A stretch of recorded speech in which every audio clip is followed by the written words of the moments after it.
Okay. Here we are. Today we're continuing on the bed. Oh, there he got up again. Grace, can you go get that one? Okay. So we've noticed that Cleveland struggles a little bit with the kids in the house.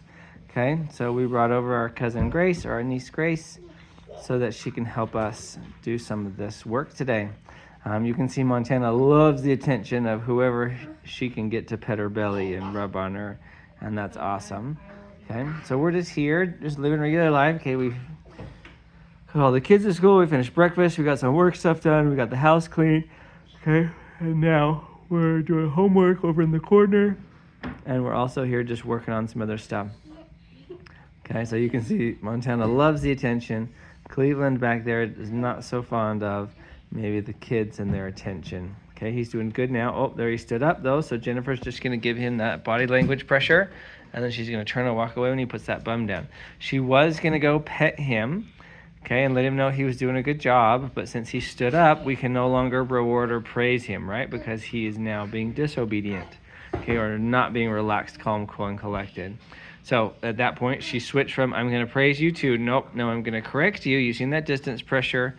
And then she turned and walked away. And we'll find another point in time where we can go praise and love on him a little bit. There he stood up just to find a new seat, which is awesome. He was relaxed again and laying down. Okay, Grace, can you go pet the brown dog? See if he'll let you pet him.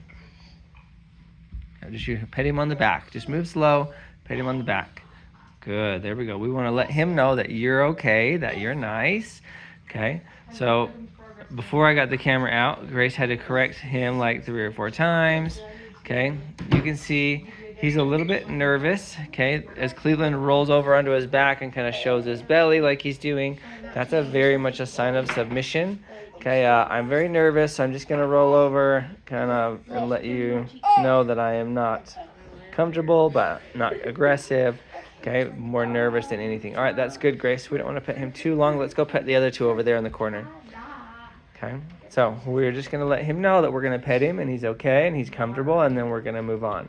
Okay, we want the dogs to know, just as like we're introducing them to new energy levels throughout the house, we also want to let them know, you know, new people can come through, and the new people are always going to touch them. Okay, like we don't let the baby over here near Cleveland because we know that's too much for Cleveland, right? So we know his limits. We're not going to push him too far too fast. We know there's some people, you know, some people just get in the dog's space and they just smother them, and the dogs don't necessarily like that so much. So we've got to learn what our dogs like. Montana probably loves to get smothered, okay, by people's attention.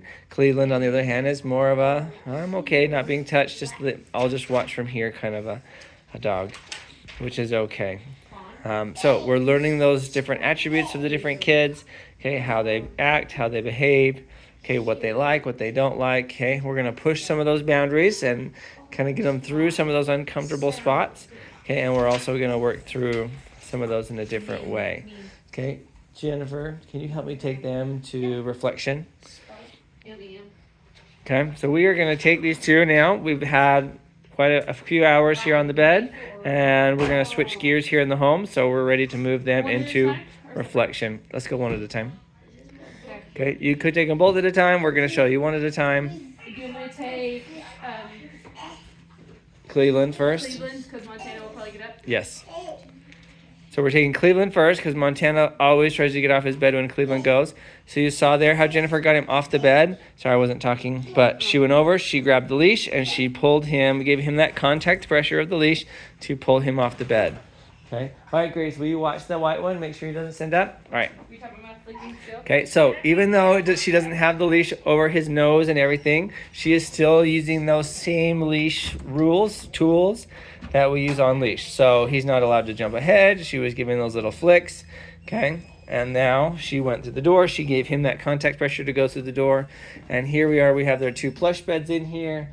Okay, this is where their next happiest place is at the moment. We put the water bucket back in here. Yep, we're going to bring their water bowl back in here in a minute. So they've got kind of free reign to go anywhere they want in this room. But we took away all the options because they can't leave the room, right? There's nothing fun in here, really. It's just a quiet place for them to be closed in. And calm, cool, and collected, just to kind of reflect on everything that we've worked on this morning and covered. So that's how we go into reflection, and we're just going to close that door, and we're going to go get Montana. So you'll watch Jennifer. She'll come over here. She'll pick up the leash. Okay, Montana needs to wait there. He stood up before she was ready. She needs to wait, and now she's going to give that contact pressure of the leash. Okay, she's using those tools still, those little bit of a flick. All those same tools that we use on the leash with it around their nose are still going to apply. We don't want them just bolting and running through the home. There, so Montana started dragging Jennifer a little bit, so she did a little roll back. There, Montana's like, I know where to go, just let me do it. But we don't want him just to push through us and do it. We want Montana to be calm, cool, and collected. Okay, we want her to be that patient, calm dog, not the push through you and knock you over to get where I want to go dog. Okay, so you can see she keeps trying to lunge forward. Jennifer keeps adding that contact pressure, just a little bit of that lift. Okay, we're going to work on some of that movement. We're working on this patient wait. There, you saw Jennifer give her that contact, that pull forward. And you could do reflection in the same space. You could do reflection in two separate spaces. Right now for us, this works pretty good for us. If you notice, then we put them into reflection. If they start goofing off and playing and roughhousing, we don't want it to be a playful roughhousing space. Okay, we want it to be a calm, relaxed, take it easy kind of space. So if we start noticing, or if you have them at home in a similar space that they are playing and roughhousing, we might need to separate them into a solo space. So maybe one in the bathroom, one in the laundry room, whatever that looks like for you in your house is just fine. So either two together, as long as they can be calm and they're just kind of relaxed in here. If they seem to be goofing off and playing in here, then we would separate them. We haven't really had to do that so far. They've pretty much been calm when we set them in here as we go. So they're allowed to get up and get drinks. Okay, they can move as they want to, but we're just going to close them in.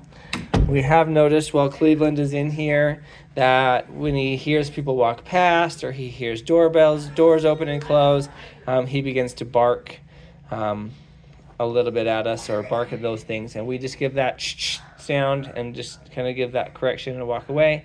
You can ignore it. Okay, we're just going to ignore those kind of things, because if we give it that attention of going in there and asking him to be quiet, then he's getting attention by barking and whining and things like that through the door. So that's how we put them into reflection. So we finished their time in the bed. They went into reflection. They'll stay in reflection for a little while. Okay, and then we can start the phase over. We're going to go back out for free time, then on our training walk, then on the bed for some more practice, and then we will come back to reflection again.